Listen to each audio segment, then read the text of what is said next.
নমস্কার, কেমন আছেন সবাই? নতুন একটি ব্লগে আপনাদের সবাইকে আরেকটিবার স্বাগত জানাই।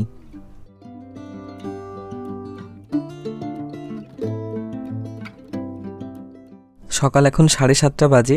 বাড়ি থেকে একবার স্নান করে বেরিয়েছি, কিন্তু বাইরে যা রোদ উঠেছে আজকে এত সকালে, মনে হচ্ছে যেন আরও একবার স্নান হয়ে যাব ঘেমে। আজকে একটা গ্রামে শুটিং, জায়গাটার নাম হচ্ছে নলবন 2। আমার বাড়ি থেকে যাওয়ার 3টে রাস্তা আছে। আমি আজকে যাচ্ছি গড়িয়া স্টেশন থেকে গঙ্গাজওড়া হয়ে খেয়াদহ দিয়ে যাচ্ছি। এই রাস্তাটা অনেকটা সময় ধরে আসেনি, কিন্তু বেশ কয়েকদিন পরে এসে দেখছি এখন রাস্তাটা এত সুন্দর স্মুথ করে দিয়েছে, গাড়ি চালাতে হেভি মজা হচ্ছে কিন্তু সকালবেলা। যাই হোক, অনেকটা চলে এসেছি। এখন বামনঘাটা বাজার পার করে ডান দিকে নিয়েছি। এই রাস্তাটাও জঘন্য ছিল, সেই রাস্তাটা এত সুন্দর করে দিয়েছে, সকালবেলা কিন্তু বেশ মন্দ লাগছে না।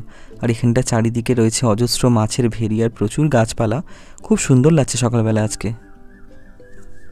একটা কথা আপনাদেরকে বলতে চাই, আপনাদের সবাইকে আমার তরফ থেকে অসংখ্য ধন্যবাদ এবং অনেকটা কৃতজ্ঞতা।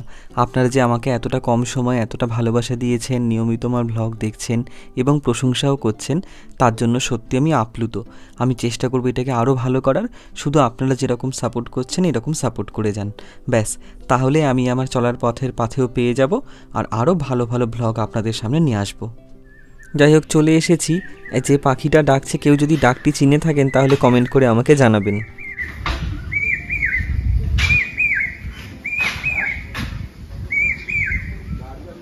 আমরা যারা শহরে থাকি সারা বছর, তারা মাঝে মাঝে এরকম একটুখানি গ্রাম দেখতে পেলে ভীষণ খুশি হই। গ্রামের এই প্রাকৃতিক পরিবেশ আমাদের সবসময় মনোরঞ্জন করে, কারণ এইরকম গাছপালা, পাখির ডাক, ফুল ফল সব কিছু তো আমরা এরকম সবসময় দেখতে পাই না। তাই মাঝে মাঝে যখন এরকম দেখতে পাই চোখটাতে বড্ড আরাম হয়। জায়গাটা কি ভালো দেখুন, এখানে প্রচুর শুটিং হয়। আর এই জায়গাটা তো আমার সবথেকে ফেভারিট। আমি যতবারই এইখানটাতে আসি, এই জায়গাটাতে আমি একটু এসে সময় কাটাই। এই জায়গাটা আমার ভারী পছন্দের।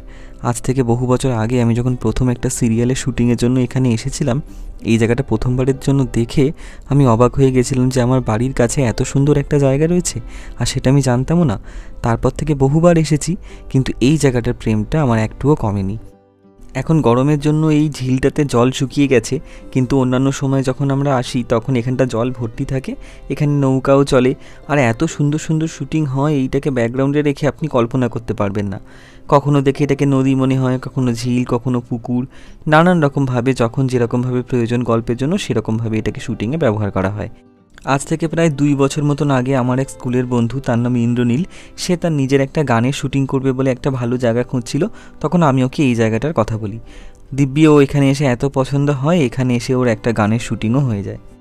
আমি রোজ দিনই ইউনিটের আগে এসে পৌঁছই, যেহেতু আমার বাড়ি এখান থেকে কাছাকাছি। এইবারে আস্তে আস্তে ইউনিট ঢুকছে, আমি অনেকক্ষণ আগে এসেছি। চলুন, শুটিং শুরু হওয়ার আগে আপনাদেরকে এইখানের মাটির বাড়িগুলো একবার একটু ভালো করে ঘুরিয়ে দেখিয়ে নিই। এগুলো কিন্তু সবই শুটিংয়ের বাড়ি। দেখতে অবিকল আসল মনে হলেও একদম বানানো হয় প্যান্ডেলের মতন করে। এই যে দেখতে পাচ্ছেন, দরমা দিয়ে বানানো রয়েছে দেয়াল, তার উপর থেকে চটের বস্তার মধ্যে মাটি লাগিয়ে ঠিক যেরকমভাবে ওই প্যান্ডেল হয় না, ঠিক সেই রকমভাবে এগুলো বানানো রয়েছে। কিন্তু দেখে একদমই বোঝা যাবে না যে এগুলো কী দিয়ে তৈরি, মনে হবে যেন অবিকল মাটি দিয়ে তৈরি। আর সেগুলো দেখতে এত সুন্দর লাগে যখন আলপনা দেওয়া হয়, লাইট লাগানো হয়, ভীষণ সুন্দর লাগে দেখতে। এই যে আমাদের মেকআপ ভ্যানিটিতে আর্টিস্টরা কতদূর রেডি হলো একবার দেখে আসি। আর্টিস্টদের রেডি হতে এখনও অনেকটা সময় লাগবে, সেই জন্য আমি একটু বাইরে বেরিয়ে এসেছি, একটু আশপাশটা আপনাদেরকে দেখাবো। এই জায়গাটা আসলে আমি আর দাঁড়িয়ে থাকতে পারি না একটা জায়গাতে। এই দেখুন না, কি দারুণ একটা সুন্দর এখানে একটা ঝিল। আমি আসলে যে জায়গাটাতে বড় হয়েছি সেখানে বাড়ির পাশে এরকম সুন্দর পরিষ্কার জলের একটা পুকুর ছিল, আর আমরা শুধু শীতকাল ছাড়া ওই পুকুরে সারা বছর স্নান করতাম। কখনো কখনো শীতকালেও করতাম। মাঝে মাঝে একটুখানি জল খুব ঠান্ডা থাকতো, টুপ করে গিয়ে একটা ডুব মেরে চলে আসতাম। গায়ে ছ্যাঁকা লাগার মতন লাগতো, কিন্তু মজা হতো দারুণ। সেই সমস্ত দিনগুলো মনে পড়ছে এই জলের ধারে দাঁড়িয়ে, যেন মনে হচ্ছে ছুট্টে একটা ডুব দিয়ে চলে আসি। কিন্তু সাথে জামা কাপড় আর গামছা নেই বলে এখন যেতে পারলাম না, কিন্তু কোনো একদিন ঠিক এখানে স্নান করব। সেই দিনকে মনের আশ মিটিয়ে এখানে ডুব মারব।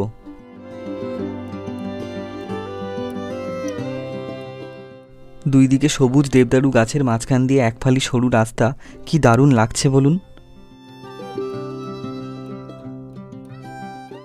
আমি জানি যারা আমাদের ফিল্ম ইন্ডাস্ট্রির লোকজন এই ব্লগটি দেখছেন তাদের কাছে এই জায়গাটি তো পৌঁছে গেছে, কিন্তু এমন বহু লোক আছেন যারা আমার ব্লগ দেখেন কিন্তু ফিল্ম ইন্ডাস্ট্রির নয়, তাদের জন্য আমি এই জায়গাটা ভালো করে দেখাচ্ছি। 2018-19 সালের দিকে আমি একবার এইখানটাতে প্রথম এসেছিলাম। তখন এসেছিলাম একটা ওয়েব সিরিজের শ্যুটিংয়ে। ওয়েব সিরিজের নাম ছিল হ্যালো 3।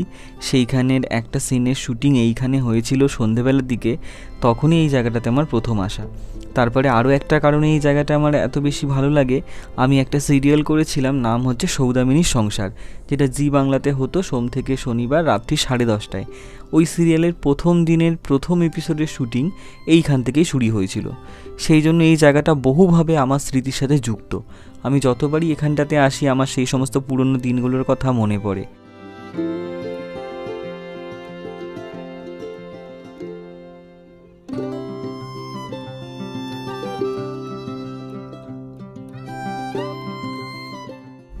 চলুন আপনাদেরকে একটা মাছের ভেড়ি দেখাই। এখানে চারিদিকে প্রচুর ভেড়ি রয়েছে। আপাতত সামনে যেটা দেখতে পাচ্ছি এই ছোট্ট সাঁকোটা পেরিয়ে ওইখানটাতে একবার যাই। ওখানে প্রচুর মাছ খেলা করছে। জলের আওয়াজটা আপনাদেরকে এখন শোনাতে পারছি না, মিউট করে দিয়েছি বলে, না হলে কিন্তু সবসময় ঝপঝপ করে আওয়াজ হচ্ছে মাছের। আমি হাত দিয়ে যদিও বা মাছ ধরতে পারি না, তবে ছিপ থাকলে একটাবার চেষ্টা করে দেখতাম। কাছে আজকে আমাদের এখানে ছিপ নেই, সেই জন্য আর মাছটা ধরা হলো না। তবে ভাবছিলাম যে যদি লোকজন কেউ থাকে তাদেরকে বলে একবার ধরবো। এত সকাল বলে এখানে মাঝি মাল্লারাও সেরকম কেউ একটা আসেনি, সেই জন্য শুধু দেখছি। চলুন আপনাদেরকেও দেখাই একবার। অনেকক্ষণ হয়ে গেছে এদিকে এসেছি, একবার আমাদের শুটিং লোকেশনের দিকে ফিরি, দেখি ওদিকে কি চলছে। লাঞ্চের সময় হয়ে গেছে, চলুন আপনাদেরকে দেখাই আজকে লাঞ্চে কি আছে। ভাত আর রুটি তো সবসময় থাকে, তবে আজকে দেখছি শুক্তো এসেছে, দারুণ দেখতে হয়েছে শুক্তোটা। এছাড়া আজকে রয়েছে চিকেন স্টু, সেটাও খুব সুন্দর, আর 2 রকমের মাছের ঝোল আলু দিয়ে, আলু ভাজা, চিকেন আর ডিম। ও ডালও আছে, আজকে লাউ দিয়ে ডাল।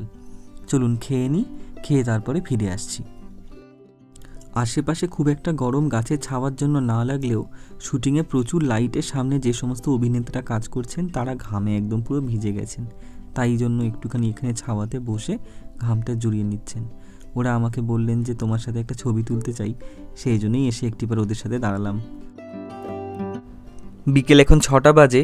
সুজি মামা জানাচ্ছে যে তার শিফট আজকের মতন শেষ, সেই জন্য তিনি বাড়ির পথে চলেছেন। কিন্তু আমাদের শিফট এখনও শেষ হয়নি, আমাদের এখন অনেকক্ষণের কাজ বাকি আছে। রাত্রি এখন 8:30 মতন বাজে। চলুন আজকে আপনাদেরকে একটা জিনিস দেখাই, যারা আমাদের ফিল্ম ইন্ডাস্ট্রি নয় বা কোনোদিন শুটিং দেখেনি, আজকে শেয়ার করি যে কিভাবে আমরা বৃষ্টির সিন শুটিং করি। যারা আমাদের ফিল্ম ইন্ডাস্ট্রি তারা তো নিশ্চয়ই জানেন, আর যদি আপনি প্রথম হয়ে থাকেন, না জেনে থাকেন, তাহলে একবার আজকে বলছি। কর্পোরেশনের জলের গাড়ি হয়, সেই জলের গাড়ির বড় ট্যাঙ্ক যে থাকে তার মধ্যে বেশ 4-5টা পাইপ লাগিয়ে দেওয়া হয়। সেই পাইপগুলো শুটিং লোকেশনে নিয়ে আসা হয়। তারপরে একটা ছোট্ট মেশিন মতন আছে, ওখান থেকে 4-5টা সরু সরু পাইপ থাকে, তার সাথে অ্যাটাচ করে দেওয়া হয়। আর ওই সরু পাইপগুলোর মুখের কাছে একটা নজল থাকে, সেই নজল দিয়ে জল ছাড়লেই ফুল স্পিডে জলটা আকাশের দিকে ওপরে ওঠে, আর যখন নিচে পড়ে তখন জলটা ভেঙে ভেঙে পড়ে। সেটা দেখতে ক্যামেরার মধ্যে একদম বৃষ্টির মতন মনে হয়। এই যে দেখতে পাচ্ছেন ক্যামেরার পেছন থেকে নজলের মধ্যে থেকে জল ছাড়া হচ্ছে, সেটা ওপরে উঠছে, আর জলটা যখন নিচে ভেঙে পড়ছে সেটা দেখে ক্যামেরাতে মনে হবে বৃষ্টি হচ্ছে, আশপাশ ভিজেও যাবে। আজকের মতন এই সিনটাই আমাদের শেষ সিন, তারপরে প্যাক আপ হয়ে যাবে, আমরা যে যার বাড়িতে যাব। এখন আমি একটু অন্যদিকে যাচ্ছি, কালকের কী কী জিনিস আছে সেগুলো নিয়ে একবার বসবো। তাহলে আজকের মতন ভ্লগটা এখানেই শেষ করছি। কেমন লাগলো তা আমাকে অবশ্যই কমেন্ট করে জানাবেন। ভালো লাগলে একটা লাইক করে দেবেন। সবাই ভালো থাকবেন, সুস্থ থাকবেন। দেখা হবে আরেকটি অন্য কোনো ভ্লগে।